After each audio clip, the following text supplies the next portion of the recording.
ಆದ್ಯತೆ ನೀಡಬೇಕು. ನಾವು ಮಕ್ಕಳಿಗಾಗಿ ಪ್ರೇರೇಪಿಸಬೇಕು. ಮಕ್ಕಳಿಗಾಗಿ ನಾವು ಮಕ್ಕಳ ಸಾಮಾಜಿಕವಾಗಿ, ಶೈಕ್ಷಣಿಕವಾಗಿ, ಒಂದು ಬೌದ್ಧಿಕವಾಗಿ ಒಂದು ಬುದ್ಧಿವಂತಿಕೆ ಪಡಿಬೇಕಾದ್ರೆ ಶಿಕ್ಷಣ ಮುಖ್ಯ.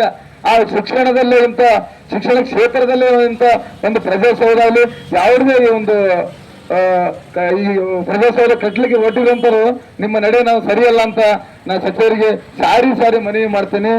ನಮ್ಮ ಮಹೇಶ್ ಅಣ್ಣರಿಗೆ ಇನ್ನೊಂದು ಮನವಿ ಮಾಡ್ತೀನಿ.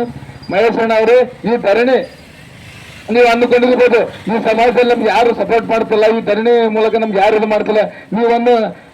ಈ ಧರಣಿ ಮಾಡಕ್ಕೆ ನೀವು ಸ್ಟಾರ್ಟ್ ಮಾಡಿದ್ರೆ 3 ದಿನ ಆಯ್ತು. 3 ದಿನ ಸಚಿವರ ನೀತಿ ಬಂದಿಲ್ಲ. ಇದು ನಿಮ್ಮ ನೆನಪಿರ್ಲಿ. ಅಂದ್ರೆ ಇಡೀ ಪರೋಕ್ಷವಾಗಿ ನಮ್ಮ ಶಾಸ್ತ್ರದ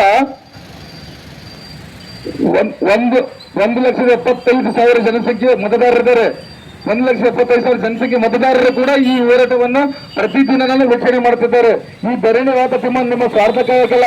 ಕರ್ನಾಟಕ ರಾಜ್ಯ ರೈತ ಸಂಘ ಹಾಗೂ ಹಸಿರು ಸೇನೆ ಇದೆಯಲ್ಲ, ನೀವು ರೈತರ ಪರವಾಗಿ ಶಿಕ್ಷಣಕ್ಕಾಗಿ ಮೊದಲು ಹೆಜ್ಜೆ ಇಡ್ತಿರೋದು ಈ ಹೋರಾಟದಿಂದ ನನ್ಗೆ ಬಹಳ ಖುಷಿ ಆಯ್ತು. ನೋಡ್ರೆ, ನಿಮ್ಗೆ ಯಾವತ್ತು ನೀವು ಇಟ್ಟಂತ ಹೆಜ್ಜೆ, ಈ ಧರಣಿ ಮೂಲಕ ಇಟ್ಟಂತ ಹೆಜ್ಜೆ ಯಾವತ್ತು ಹಿಂದೆ ಪಕ್ಕ ಬಂದ್ರು. ನಾವು ಯಾವತ್ತು ನಮ್ಮ ಜೈ ಕರ್ನಾಟಕ ಸಂಘಟನೆ ಶಾಪುರ ತಾಲೂಕಿನ ಒಂದು ಗುಂಪು ನಿಮ್ಮ ಸಪೋರ್ಟ್ ಇರ್ತದ.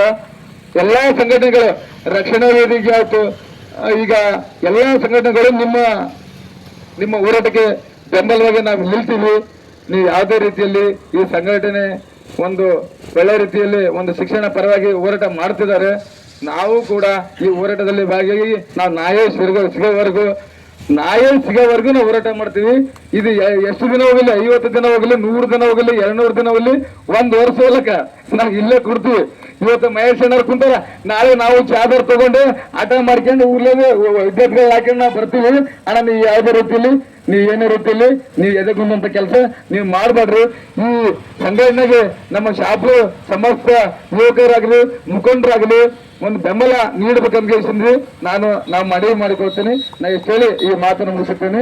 ಜೈ ಹಿಂದ್, ಜೈ ಕರ್ನಾಟಕ ಮತ್ತು ಜೈ ಕರ್ನಾಟಕ ರಾಜ್ಯ ರೈತ ಸಂಘ ಹಸಿರು ಸೇನೆ, ಜೈ ಮಹೇಶ್ ಅಣ್ಣ, ಜೈ ಕರ್ನಾಟಕ ಸಂಘಟನೆ ಶಾಪುರ.